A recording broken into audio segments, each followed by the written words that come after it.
Welcome back to CarmelCast, where we are talking this season all about the Carmelite charism. My name is Father Pier Giorgio of Christ the King, and I'm joined by Brother John Mary of Jesus Crucified.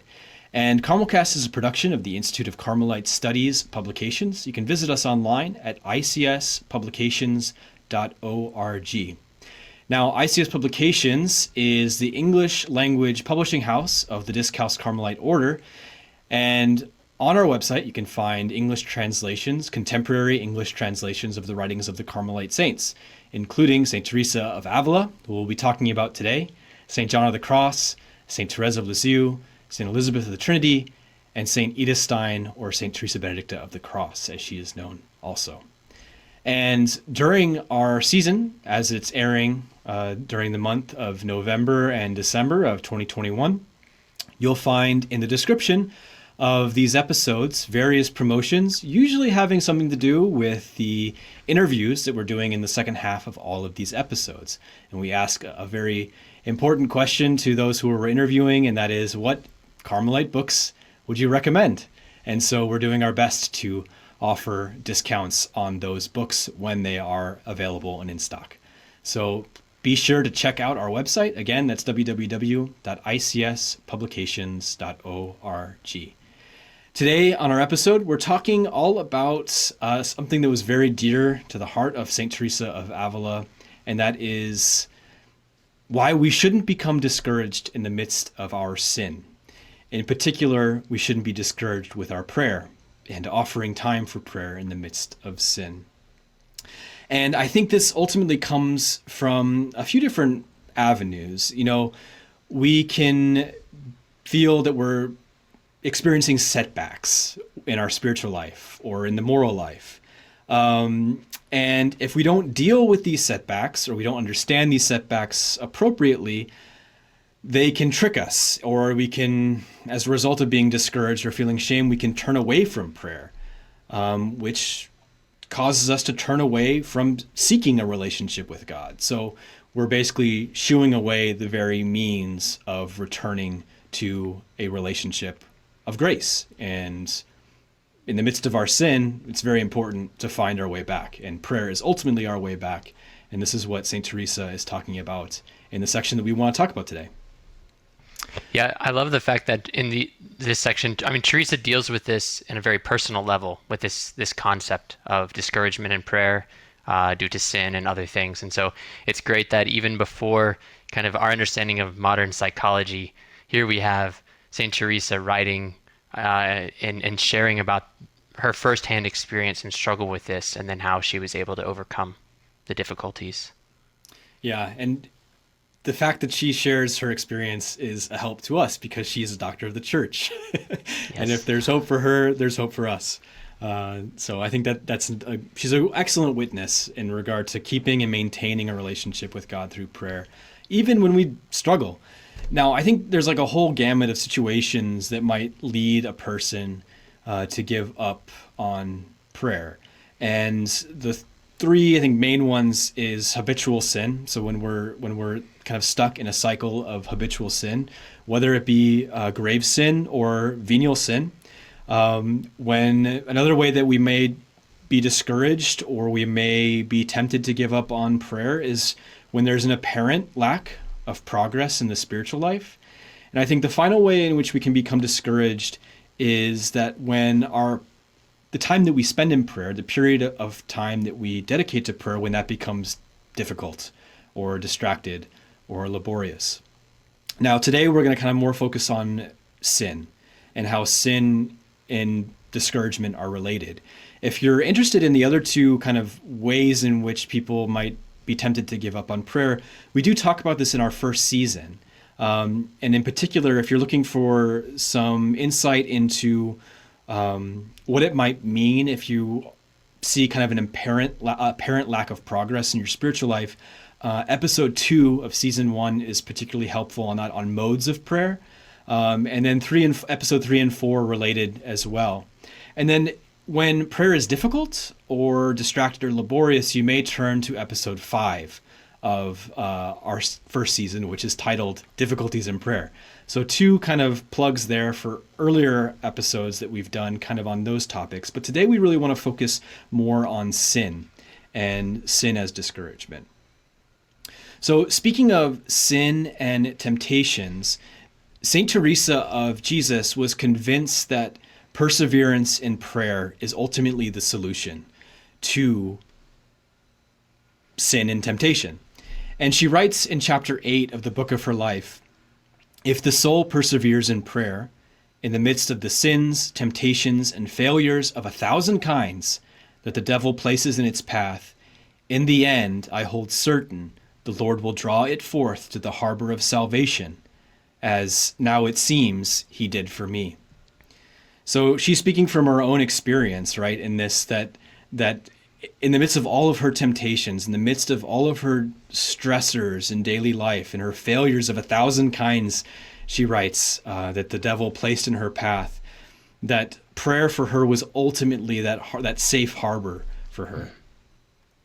Yeah, it's interesting how as we I don't know if it's just human nature, we tend to think that we can't go to God until we're perfect, until we have things figured out, when it's the going to God, the going to God in prayer, meeting with Jesus that really is the answer then to, it's the other way around. And I think we can see that so clearly in the Gospels, especially. Jesus didn't call the perfect. He called these kind of shabby men, very imperfect, to be his disciples. And it was through that relationship with him that they were perfected and brought to holiness.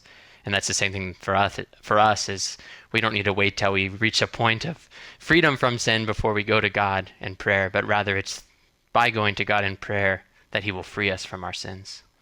So prayer has ultimately, and this is what St. Teresa knew and understood and what she shared with the church, was that prayer has an incredible effect on us. And the effect that it has on us is that it stirs our hearts towards love of God. And so in the midst of love, we then see how we have failed. We have failed this love that we've received. And because of that, our hearts are then stirred to contrition. And then true or perfect contrition, this is what ultimately remits us of our venial sin. So much to the point that mental prayer as an avenue of grace, and the avenue through which we kind of make and feel contrition for our sins, is an avenue for the remission of our venial sins, because it leads us to perfect contrition, which is the necessary means of being forgiven of those venial sins. And so it's interesting because it's in this way that prayer is actually a remedy for sin. Yes, and yeah, that's I think it's such an important point to remember, because yeah, like we said, the temptation, and this is what Teresa experienced in her own life. The temptation is to think, oh, I'm imperfect, I've fallen, and therefore I can't go to God. But Teresa's so clear that this is really the trick of the evil one, the trick of the devil.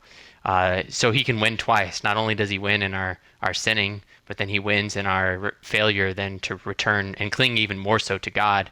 And this is why, like St. Paul talks about how when sin abounds, grace abounds all the more, which can seem kind of strange to us, but it's this reality that God can transform the evil of sin into something that causes us to cling to him even more, and so brings about a greater good through the evil that we've chosen. Mm-hmm. Or in the words of St. Teresa of Lisieux, she talks about sin as the very avenue for God's mercy. And it's sort of like those happy faults that cause us to depend on him more fully, because it's recognition that we can't do it on our own. Yeah. So to be confident in his mercy, ultimately, which is a great lesson of St. Therese. Even in the case of mortal sin, for matters that are more grave in nature, the contrition that is a result of our prayer and is a result of desiring to have a more full relationship with God, this contrition is what's going to lead us ultimately to seek the absolution that we need in the form of a sacramental confession. And I think too that, if prayer and mortal sin are incompatible, then we should ultimately be seeing prayer as a means to rid ourselves of our attachments to grave matter. And not just mortal sin and prayer being incompatible, but sin in general and prayer are incompatible. And so, in the battle of God versus Satan, Jesus being the victor over sin and death, well, who better to seek who better to seek to strive, to help us to strive to maintain a relationship with the very victor of the battle that we're fighting. And so that's why, prayer is so essential in the moral life. Could you clarify what you said there about just about prayer, sin and prayer being incompatible? Yeah, so the idea of prayer and mortal sin being incompatible doesn't mean that if I'm in the state of mortal sin or even in the state of venial sin, that means that I can't pray. Rather, it means if I go to prayer with my sinful self, then ultimately God is going to, the two cannot stand together, right? And so ultimately one is going to be expelled. And because God is the stronger of those forces, it's going to be the sin that is ultimately expelled. And to have trust that God, being the victor of the battle over sin and death, is going to be who's going to come out on top in sort of like this wrestling ring of sin versus Jesus in our lives. Right. If I keep praying and remain faithful to prayer, then either I'll stop praying or I'll stop sinning. One of those in the long run is going to be the result of this clinging to Jesus. And so when we remain faithful to prayer, remain clinging to Him, then He will, eventually, in His provident timing, He will conquer the sin in our lives. Yeah. And this was something that St. Teresa herself lived through, right?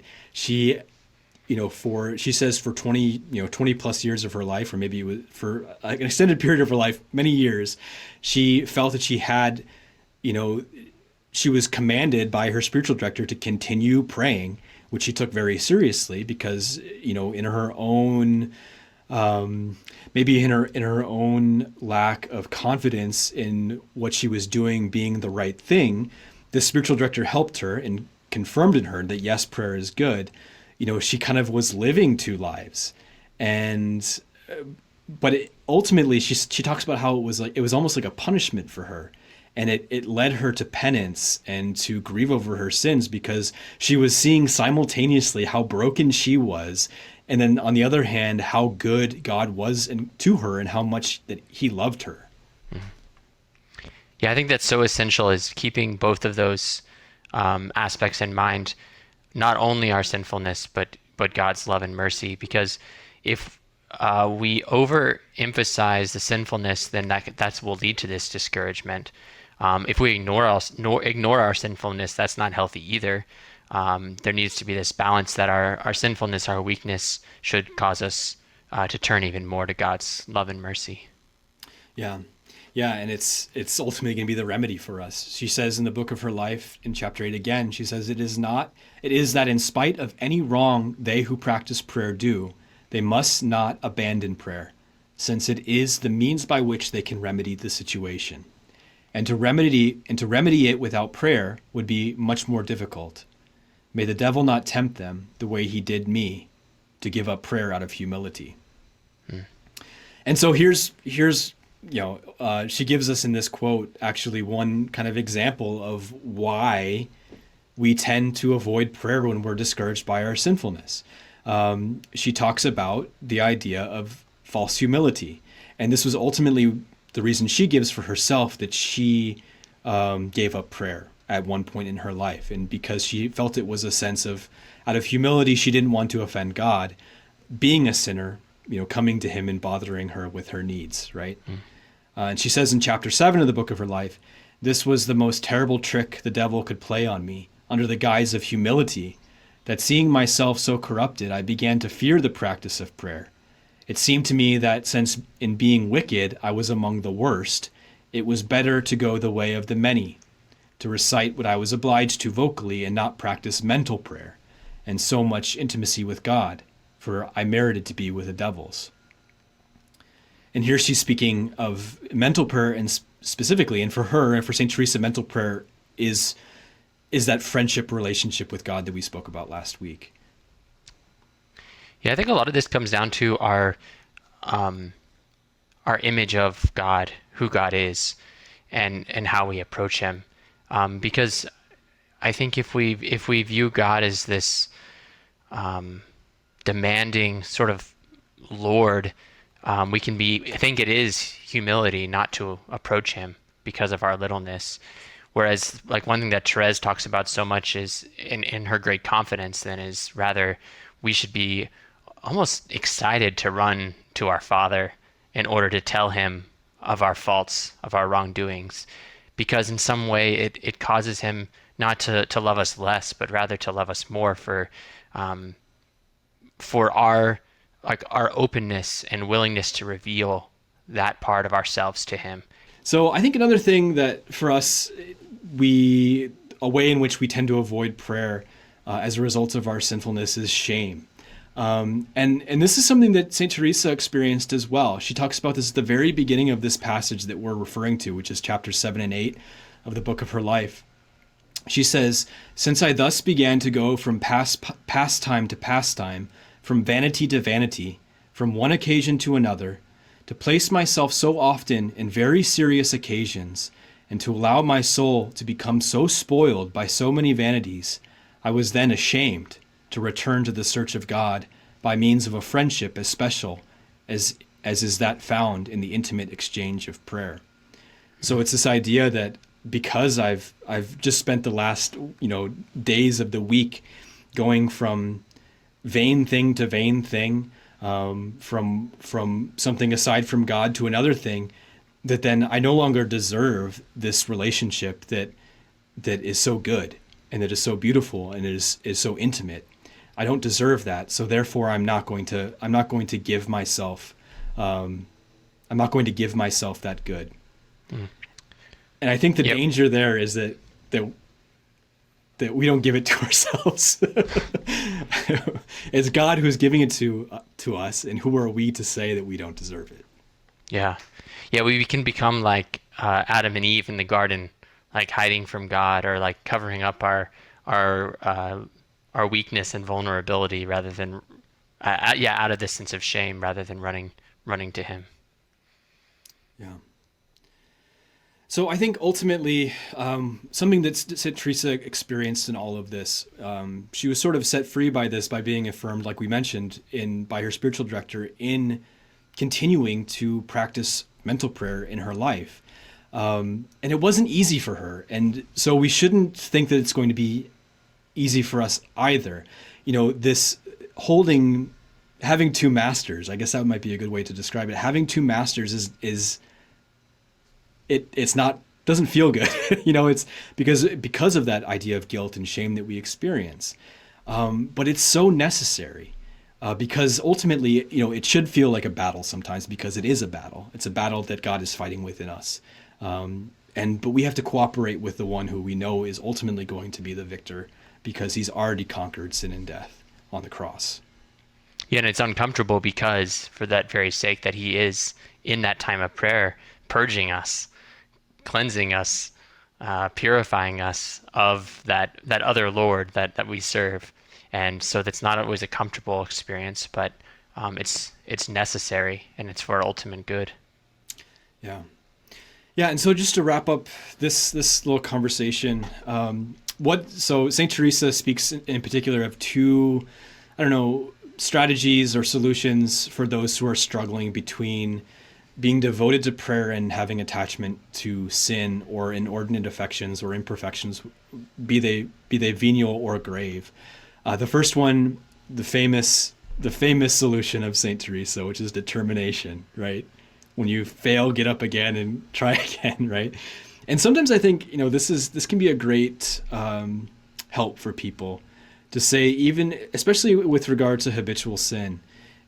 If we make a promise to God in our prayer that, I failed again, and I might fail again in the future, but I'm never going to give up trying. I'm never going to give up trying to strive for a good relationship with God and to seek a right relationship with God.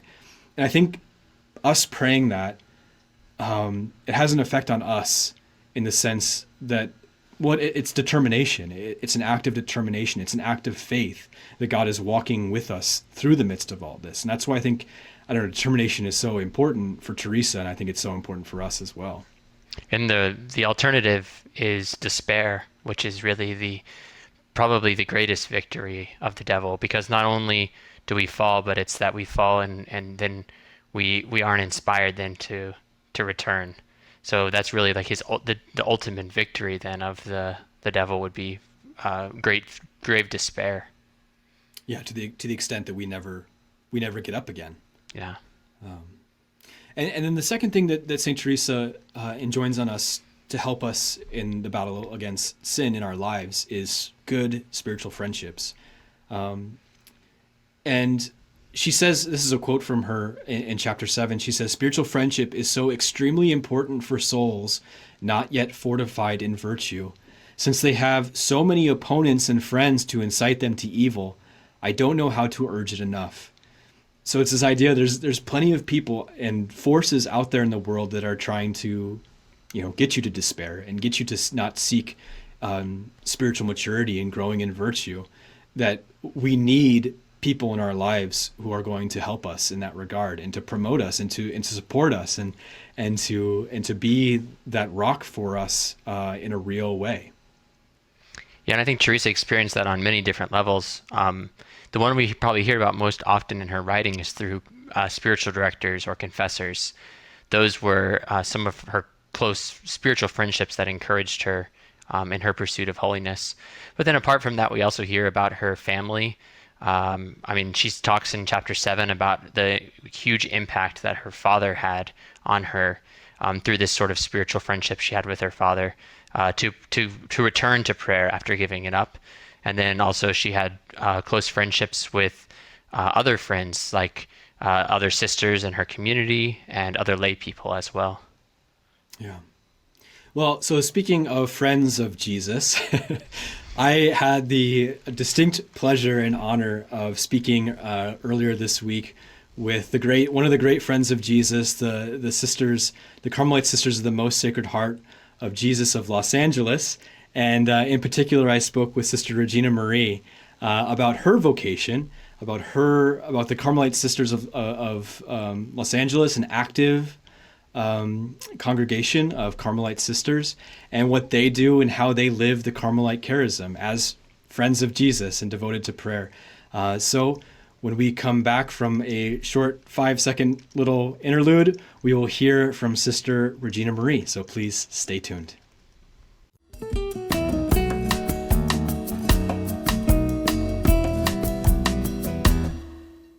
Welcome back. I'm joined by Sister Regina Marie of the Carmelite Sisters of the Most Sacred Heart of Los Angeles. Sister, thank you so much for joining us and being interviewed today. I was really looking forward to this. Wonderful. Well, let's just get right started. Can you introduce yourself for us, where you're from and where you live, and kind of a little bit about how you became a sister? I'd love to do that. I was born in Detroit, and my family moved. We're also Southern, so I've got Southern blood in me, Louisiana, Mississippi. I am a truck driver's daughter, and I still have truck driver habits in me.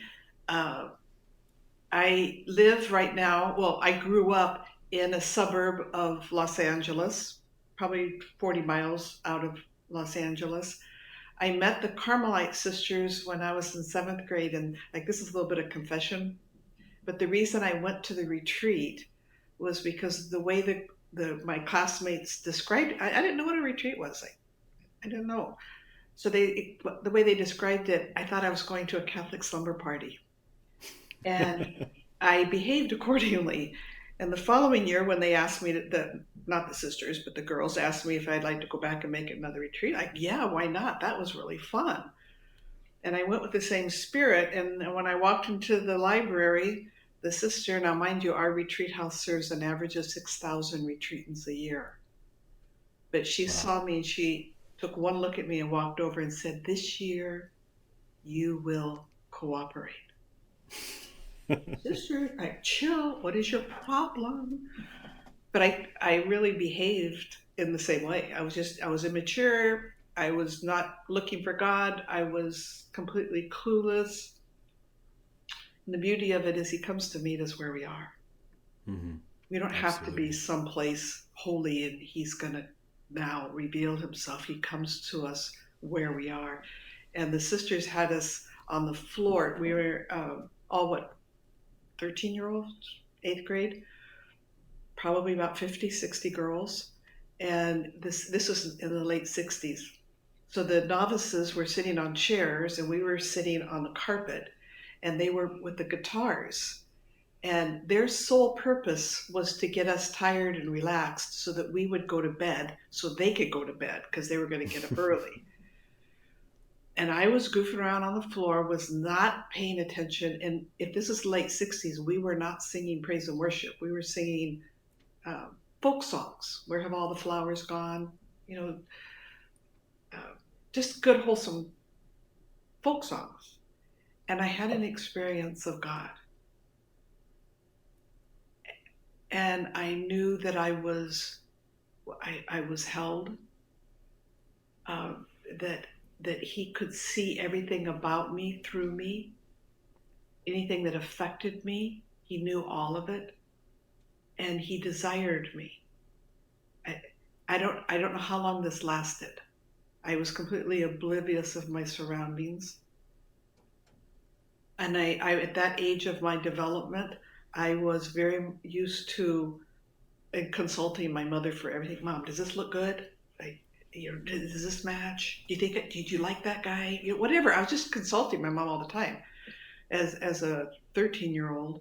And with this approach of love, I knew that I needed to give a response.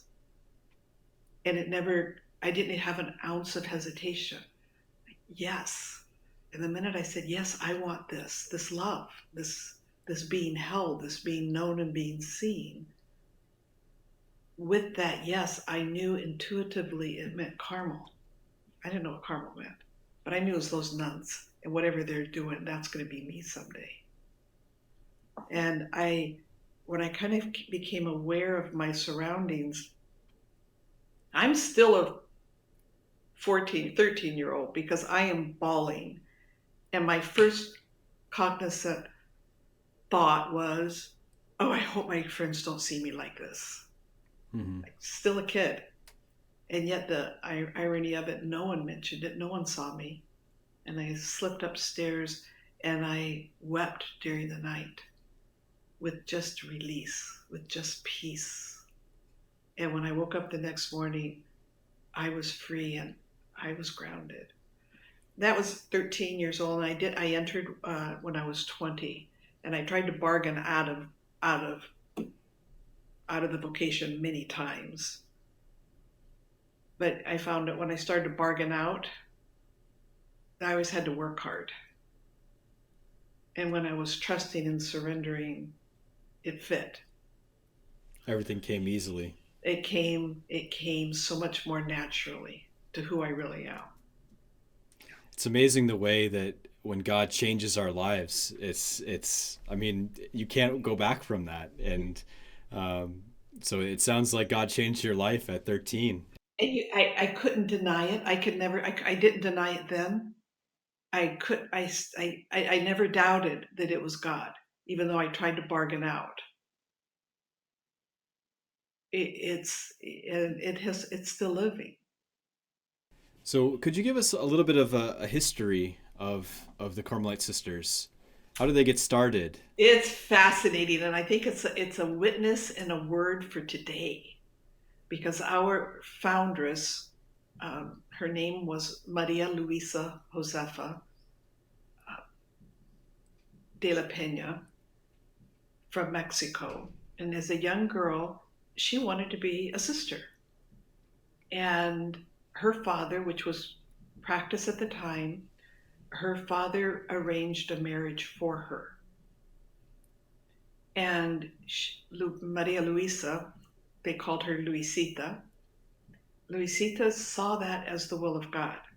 Oh, my heart told me that I was called to be a sister, but I must be misunderstanding because Papa arranged the marriage, this must be the will of God. So she fully entered into the marriage, and he was twice her age. Luisita was 15, and Dr. Rojas was 30, and he was a physician. And they grew to love each other. It was a real marriage, and they were childless.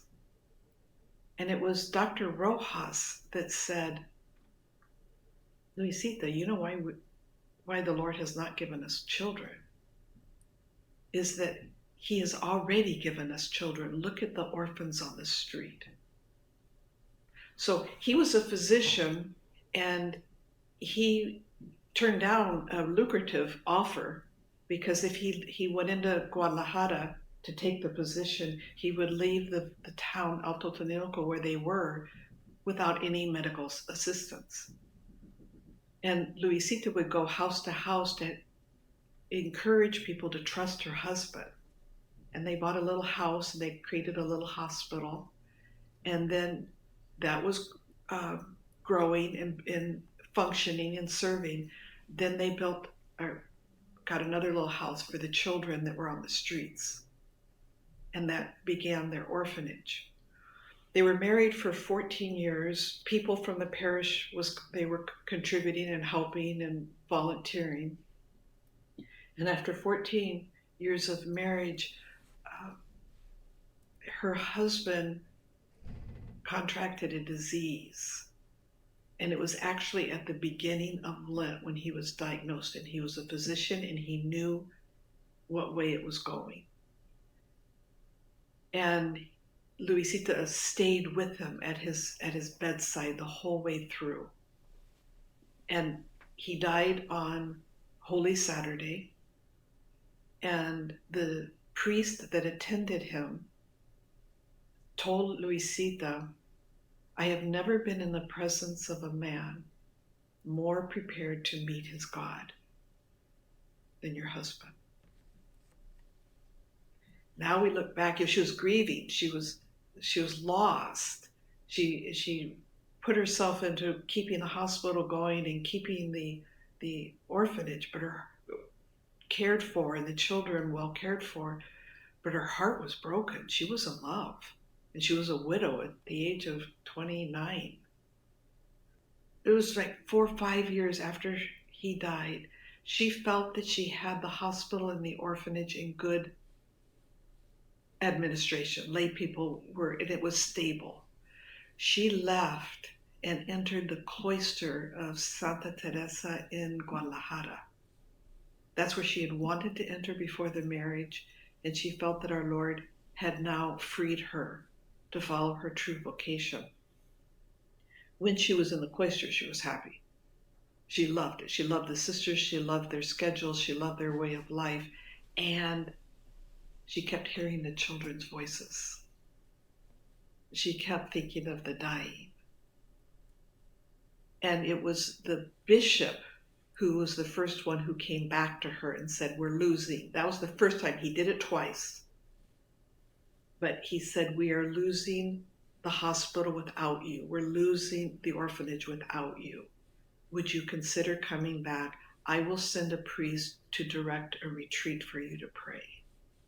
And she said, I will most happily take the priest, but it's not necessary. I want to obey you.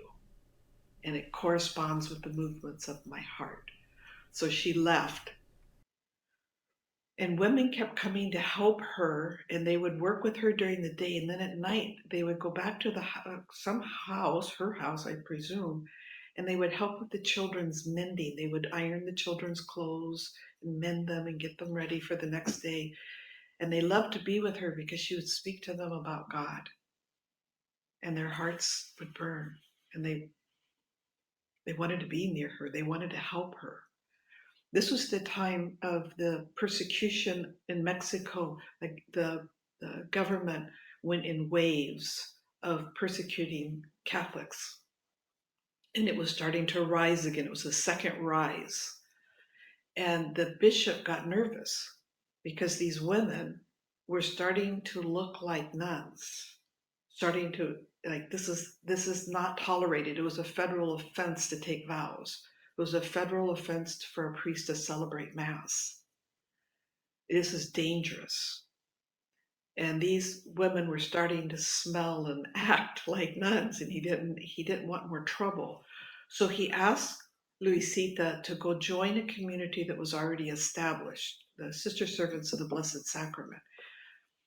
Mother had no draw to them, no inclination, but she was obedient.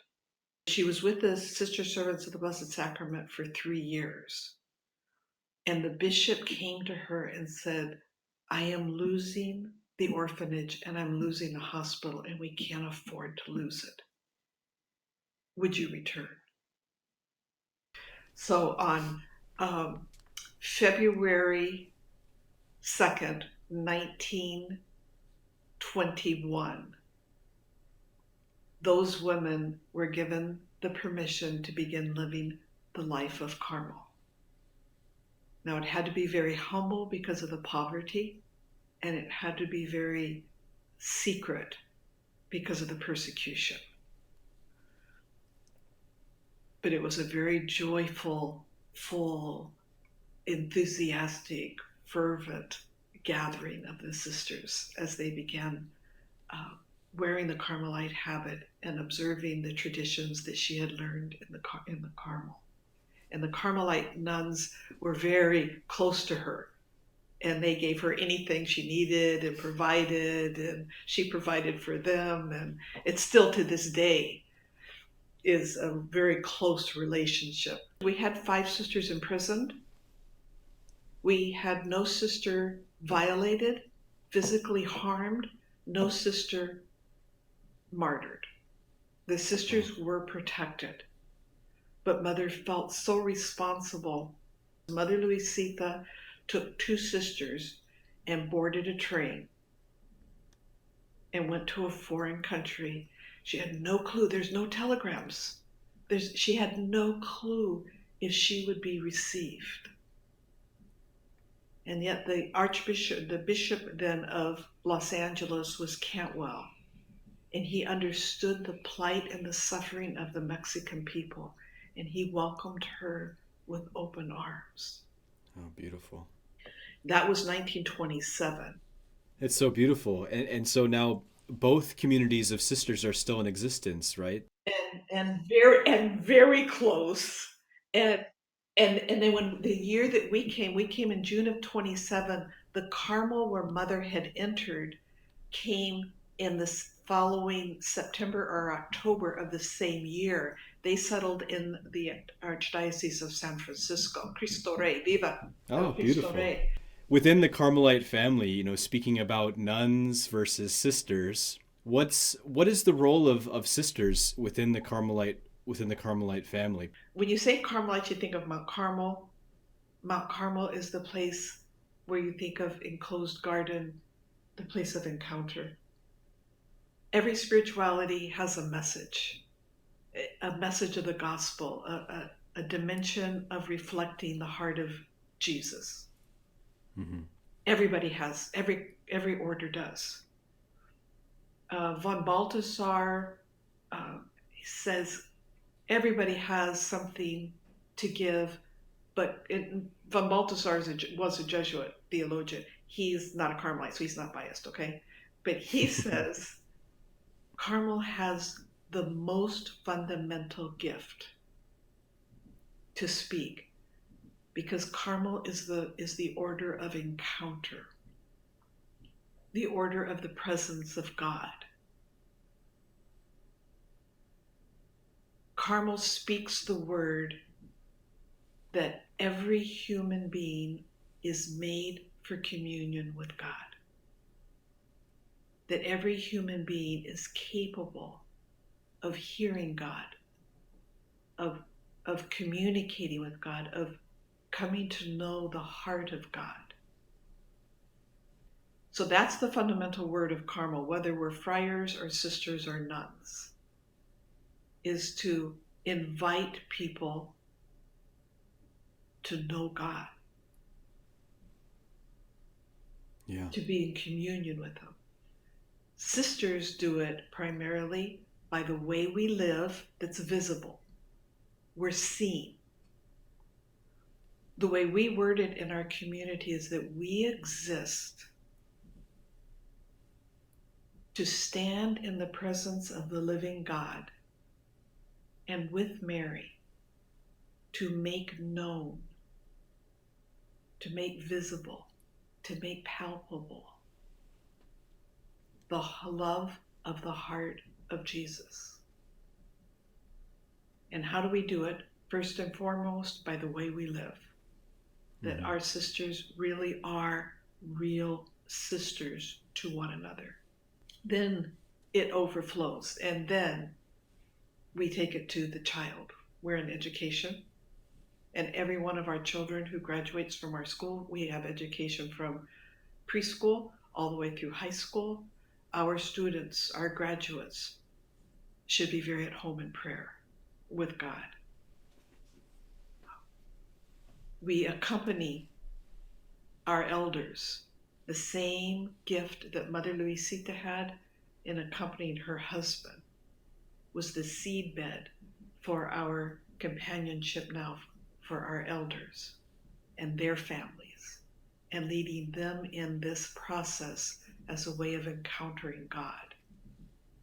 And then our mother house is a retreat house where people can come away and rest in the heart of God. So ours is the visible manifestation of what our Carmelite nuns, who are our sisters, but they are the engines. They're the firehouse that enables us to make it visible. There's an interdependence on all three of the branches of the order for us to be full. We need all three. Mm-hmm. Sister, just a beautiful witness that you give to the church as sisters, the Carmelite Sisters of the Most Sacred Heart. Could you tell us just a little bit about what does a typical day in the life of a sister look like? So our daily life begins bright and dark. We do have the same tradition as most of the Carmels do, and that's a sister rings the bell and sings to us, calling us to praise God. And we have a quiet prayer in the morning, and then we chant morning prayer and have liturgy together, and breakfast. Usually is in silence unless it's a great feast day. We have lots of great feast days. We even make up sometimes, cause for rejoicing. And then we go off to our apostolic services, to the classroom, to elder care, to the retreat house, to whatever God has assigned us to. We gather again at noon to pray our examen and lunch together and go back. There's a rhythm there. And then in the evening, we have a holy hour together. Most days, some days we have adoration all afternoon and sisters take different times for prayer. But very often we have a holy hour together and pray evening prayer and adoration and dinner and recreation and night prayer. So we live a life that is able to breathe, times of relaxation, times of solitude, times of recreation, times of service. We really don't. We have different dimensions of our life, our apostolic life, our prayer life, our community, but we're always coming back to we have one life. Mm-hmm. And that one life is seeking God. So when we go to work, we expect to encounter Jesus. Right. And it's from St. Teresa's teaching, God is found amidst the pots and pans. You don't find God in the pots and pans. You say he's right in the midst of it. So we expect to find Jesus when we are together as sisters, when we are serving, when we're in prayer. You know, it's amazing, sister. The even when I came to visit with you guys with a few of my brothers back in 2019, and I remember even there my one major impression of your life was how similar it was to the friars. Your daily schedule is very similar to ours, so it's like kind of this. It's a beautiful sort of mirror image because you know we have a more apostolic life as well in comparison to the nuns, for example. What would you say to a young woman who was, or any woman who was interested in discerning the Carmelite charism, but specifically a charism to be a Carmelite sister? My first word would probably be the word that Carmel speaks, and that is the most important thing you can do is draw near to him. Be convinced that you were created for something beautiful, that he called you out of nothingness for a purpose, and foster within yourself that desire to do, to be, to follow as he would have you. Because sometimes we can get into a little bit of a, like, I want God, so therefore I need to be a nun, or I need to be a sister. No. That there's something more fundamental. You were created for beauty and truth and goodness that only God can give. And then once we accept that, knowing the path is a little bit easier. So if you are considering a Carmelite sister, come and see. Just no, you're not going to be. Nobody's going to try to grab you by the ankles. No one's going to try to get you in. We will simply share our hearts, our life with you, and then give you the space to know if it resonates in your heart. Web pages, websites are really safe places to start, to come and see. And if you feel the movement, if you feel your heart going, you think about it the next day, you think about it when you're at your next date, you think about it when you're supposed to be studying, when you're at work, but it keeps coming back. Don't delay it. Don't put it off. Beautiful advice. One final question, sister, that I'd love to, we'd like to get everyone's answer on this, but what's one work of required Carmelite reading that you would recommend? Elizabeth of the Trinity is my all-time favorite. Elizabeth of the Trinity came looking for me before I even knew she existed. Whenever I was a passionate novelist, I was going to jump off the cliff or jump out the window, like, this is enough, I don't want to do this anymore. I'd run across a holy card of Elizabeth of the Trinity, and she would ground me again. And then 2 years later, I'd be in the same, it's like, I don't want to do this anymore. Elizabeth of the Trinity would show up. And so anything that she says, listen to Elizabeth. Very sound advice. Sister Regina Marie, thank you so much for joining us and sharing your life with us. And we're so grateful, and we'll be, of course, praying for you and all of the Carmelite sisters and everyone listening. We invite you to pray for this beautiful community of sisters out in Los Angeles. Thank you so much, sister. God bless you. Thank you so much. And we'll be praying for you.